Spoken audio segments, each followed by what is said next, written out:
Welcome, everybody, to my first opportunity to run a DUG conference, and it's a fantastic privilege that I've been given by Keith and all the other members of DUG who began in 1998 and have worked diligently with government and academia since and created a marvellous legacy which I'll come back to at various different days.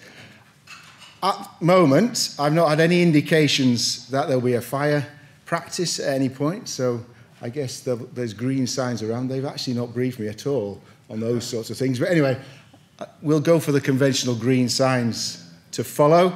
It does have a bizarre note here saying, switch your mobile phones off, not on silent, but given that you've all walked in with drinks, I'm sure you'll ignore the off switch, but I would appreciate if you put your phones on silent too.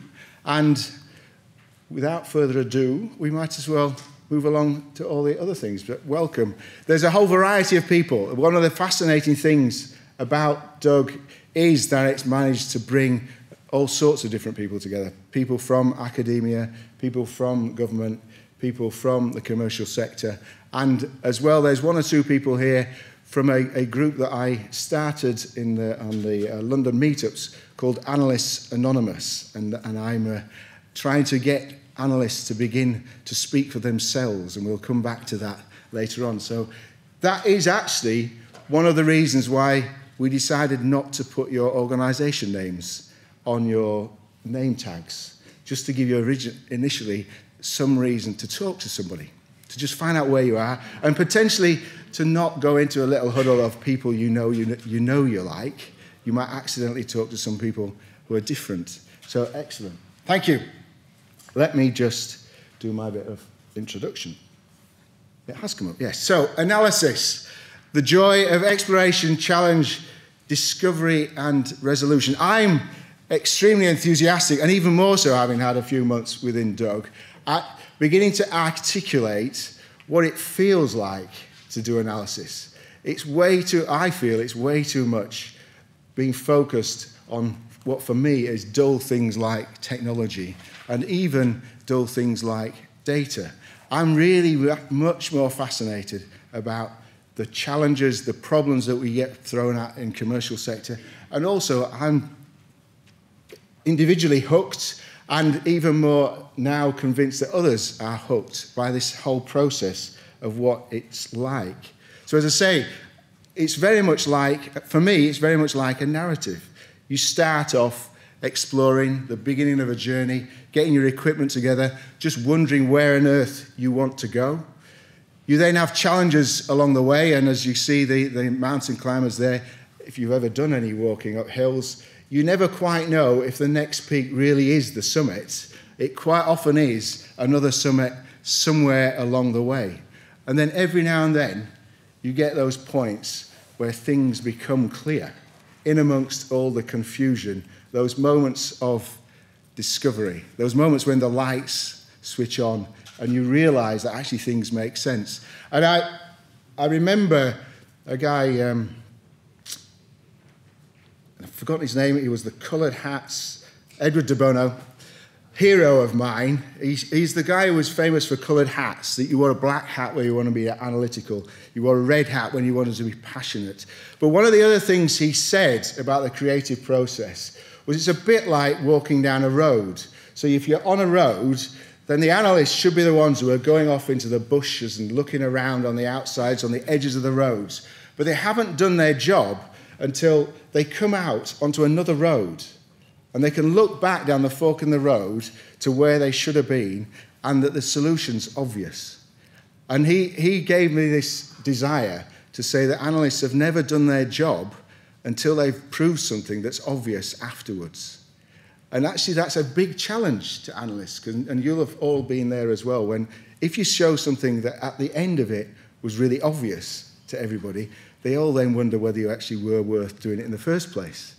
And that's one of our challenges and one of the reasons why we get people wonder whether on earth we're worth it. But anyway, then after that point, when you've actually done that, you then get the point where you can put your feet up, congratulate yourself and have a bit of après-ski and join in that team feeling of resolution and solution.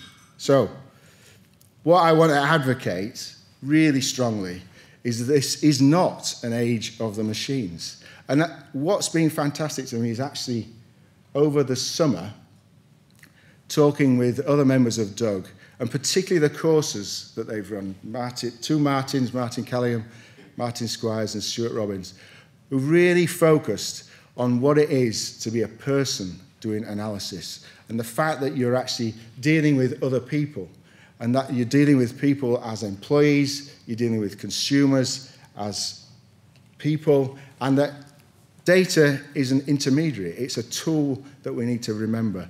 But ultimately, it's the analysts, the people, that give these data points meaning. They're the things that set priorities. They're the people that understand why something's not quite what it is in the data.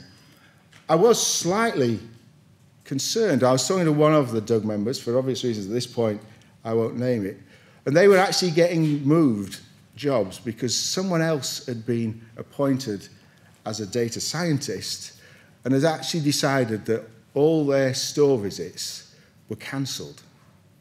That actually they no longer needed to go and visit a store to see what the results were because it was all in the data.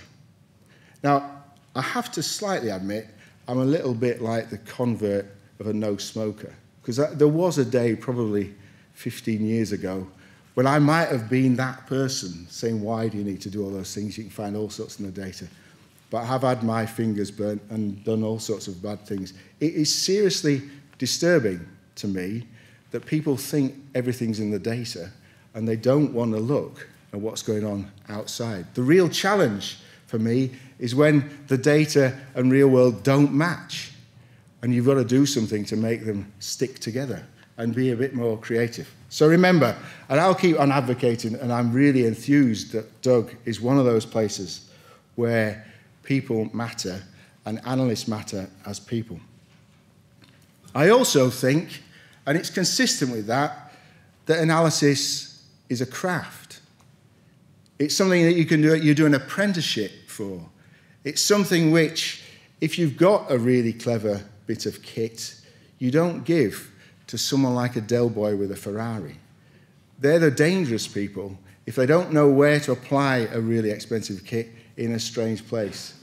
You end up getting broken pots. You end up getting things that weren't meant to be there because they're overconfident in their results. Rather than this picture in the middle is called the Rebecca in the Vale. It's from one of my favourite places. It's in an art gallery in Hyderabad.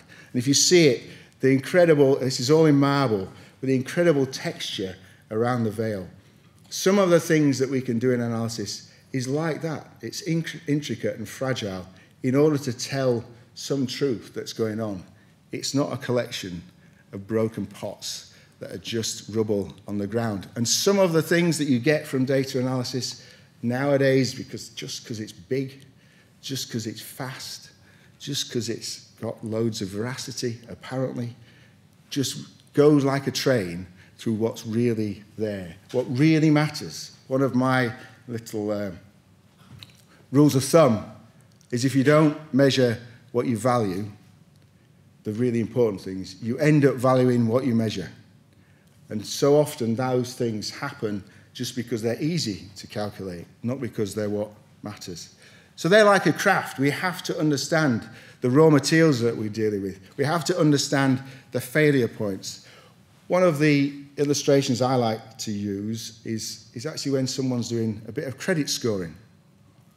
And I've had this conversation with numerous people recently who are trying to present me with this fancy new bit of software that's going to do a very clever, and don't get me wrong, I like to be a nerd.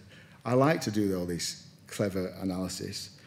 But what they forget when they're developing some neural network is that they don't realize that if you're doing a credit score, you're almost certainly getting given a set of data in which those people who are your worst risk have already been excluded because they weren't given any money in the first place because they walked through a door and someone pushed them out. I always use that as my sense check as to whether these people actually know what they're talking about or just pushing buttons. Sadly, nowadays, They know how to run some very clever bits of kit, but a lot of them have forgotten that even the raw material that they're putting in the machine is distorted, and they don't even think to handle it. And they'll say, oh, it's okay, my software will sort it out. I said, it won't. Your software does not know the people that are not in it.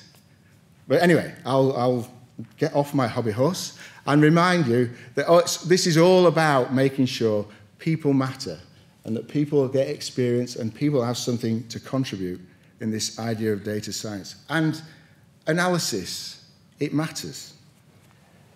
It really does matter that you get congestion, that you get too much stuff. It matters that you end up with no stuff. I have a great story. I've told it many times since.